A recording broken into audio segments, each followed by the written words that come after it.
Khoi ngarang khoi CM gi senapati gi khongchat sigi oina headlines ayambana loinamak oire masida khoi gi Chief Minister 𝐍𝐄𝐿 chahi ahungi matungda ahan bo oina kangpokpi fauduna senapati tamna chatkre haibagi headlines anambana oire masida khoi gi project kayamasu khoi gi development gi project kayamsu sangarambagi wafamsu yaure oza masi khoi gi hojik se tampakta khoi gi curfew lairi ngasi gi oina di pung 5 daina pung khoi gi pung numit yung bapung antara ni thoi fawdi kom thok lioza masi ngahangi tang tare ta thokhiba khogi tamthira ba thodo haipatare terrorist ki attack haipatare khogi kuki militants singna khogi tumde leiba angang ani machin mapatu siblings ani hat khiba amadi mama buna tamthina shokhiba maduda khoshaunar ba mayamna khogi CRPF ki kem ta thumjin bada maduda kapthorpa maruna mioi hum leikhidaba masi khogi tampaki mafam sing da di issues am thina burning oil habatare waza masi mafam kaya da su khongjang jangdana masida loina protest aunari ngarang nungdang makta su khogi candle thandana masida khogi lekai khoni makti am thina protest auri edo ngarang gi khogi kenogi khogi CM gi senapati khongchat se waza sai si kamaina ga di yeng ba ya marak sida ojagi ba mot di kamaina ga thambini waza Yamaru Bangasi covers in the Purpa line singi Maraka Maniko. Ahana Makata Norris window give viewers in Kai Kunaba Tamjari. Within Objika Lerina Pukalakliba Honorable Siamgi Kongset Labatare Senapatiki my Panga Pangtokrako. Nonigi Matamrima Mala Ziri the Pangtokre Anigi Marakta Noaitaba Togdo Toe Mr. Yam the cookie terrorist singina. Atamnana ako yampi ba angang singko sa hahato pire duga amukshu miyangi khoishaunara miyangi protesters haibatare civilian ahumsu bhar ki sipai haibatare CRPF ne ki magi control tawbagi kanuda niyom da ka hen ba haibatare ko civil kanu je control tawba ba se magi niti niyom magi procedure mayama ngak laga matungda Yaraktra kind of Togo, the Manitinium can't walk a hectamak can react to the Hawaii Manga Pigre, Miam the Penedre.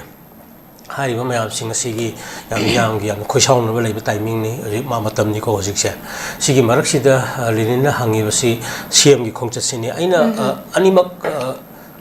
Patuna yeng bana sangi khongchat asi jiri ki khongchat chakhi matam da khongchat ki mamang da masai ki kathin man birom da gi na tra ko ki lopsing laktana ba hai gi bagi then akan ba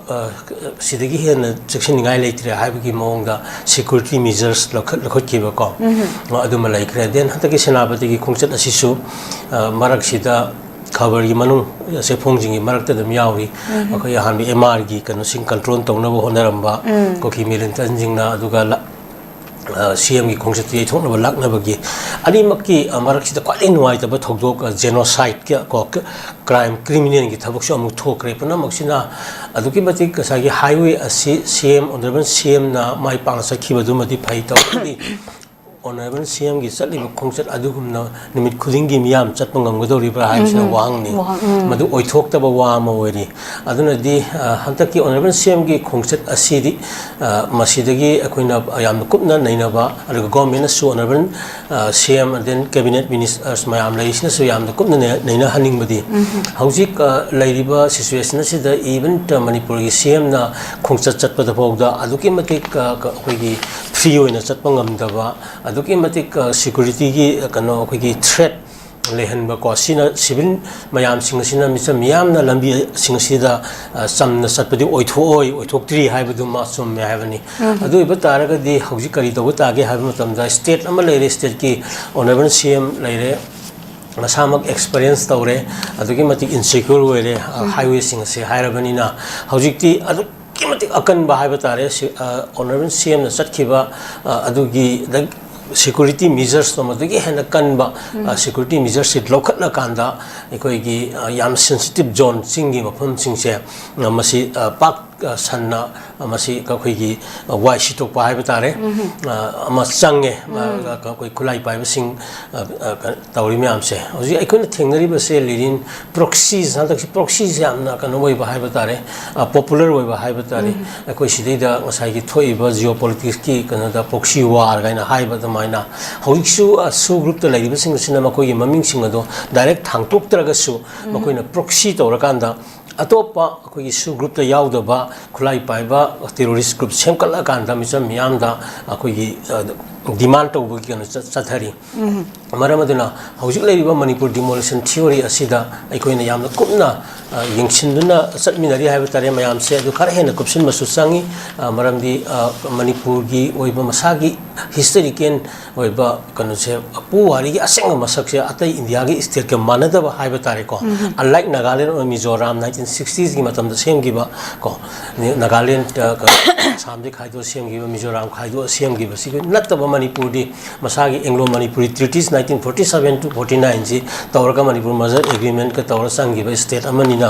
मागी territorial boundary असी UN की platform दा 1940s की मतम दगी लाइबा 45 की मतम दगी Laiba UN की कनो सिदा मागी मोंटेविडियो कन्वेंशन लाइरे को सिगी मयाम सिंग के सिगी कनो जे अदगी लाइबा कनो सिस्टम में इंटरनेशनल लॉ में आपसे ना अगर लाको बाउंड्री इंटरनेशनल बाउंड्री ले जबनी ना within the framework of Indian constitution the महा की फर्स्ट सिजन दगा हाइरिबा कॉन्स्टिट्यूशन की माई टेरिटोरी से काय भी याद बगी मसक से मसी अंडरस्टैंडिंग मणिपुर से फजना अखोई संगे समचम द समना हाइरिबा द नागालैंड गुंबा 1960 द सेंग के स्टेट अमदा कुई कुई देना तकी 24 25 द को 2005 तकी लाखे एन अकवी एन पो की हाइबा तारे सन नागालैंड पीपल्स ऑर्गेनाइजेशन दुना अखोई एफएनटीएफ फंता हाइबा तारे को फ्रंटियर नगा टेरिटोरियल अथॉरिटी का लाखिबदगी मोगी डिस्ट्रिक्ट तरुक पीबा अदुगी मॉडल दगा से मणिपुर का पांचनबा यारा कांदा नसाइगी कन सेक्शन अहुम थोनगा थुगाइबो सेदि यादो मानबगी यानी गाइन सेक्शन मानबगी लाइबा इंडिया की वरिबा लीडरशिप अंतको मागी डिसीजन कनो मयाम से अखोन ज्ञान तानबम चंगी मणिपुर दि इज नॉट एप्लीकेबल मणिपुर की इश्यूज तम से अखोन खनबा यादबा पोट अमनी मरमदि मणिपुरी फ्रु कुंथ्रा तब तरे पाराबन खुंदामिनरिबा असिदा हेक मसेन मकाई ता मतम द फुर खुदिंगमकी मसक से अखोई कनो सेंग लेबो ngam मैम अदुगा तो कोइना अदुमक अखोई से कनो सोइनाइना लेगिदो मैम सिंग अदुनी मरम अदुना हुजकी वहांगी स्पेसिफिकली अमुक संगसल आकांदा कलेक्टिवली मैम मरी लेनै अदुगा पुलप मणिपुर की ओइबा मसक से ngak पंगमनबा गिदमकता कोइना अकन डिसीजन खरा अखोई लौब चंगी मरमदी इश्यूज मैम सिंग से मणिपुर काइनबगा मरी लेनबा ngakतनी मरम अदुना अखोइना हन हनसु लाउथोखरे को सगी कनो से सिंग मैम थोलखिगनी हाय मैम से मरम अदुना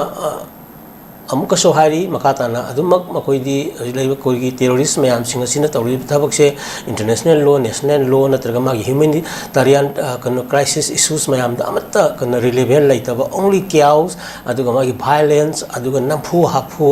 मैम सिनर काना पांदम फंगनबो होनबा अदुगा Manipur demolition theory even valley दा पार्टिकुलर मिटे पांगन सिंग से इम्फाल सिटी स्टेट लेलगा अपिक जगह अमद नमसलगा थंगे हाइबगी संगल लई पोसे माइ पाहंदब चंगी पुनमक्सी कांदा इकोनॉमी याम तोइना हाइबा आर्टिकल 371C को 371 की स्वाइस द मणिपुर की कॉन्स्टिट्यूशन गारंटी अमा ममांग द पंगिरो मणिपुर की unique history of Manipur the base तौर कांदा मणिपुर की constitution safeguard to the territorial integrity of Manipur se masida achong dimal mu khak pa CSO amadi political party irrespective of caste creed and the communities ko kai de Manipur ma Manipur Indian constitution na matam pumada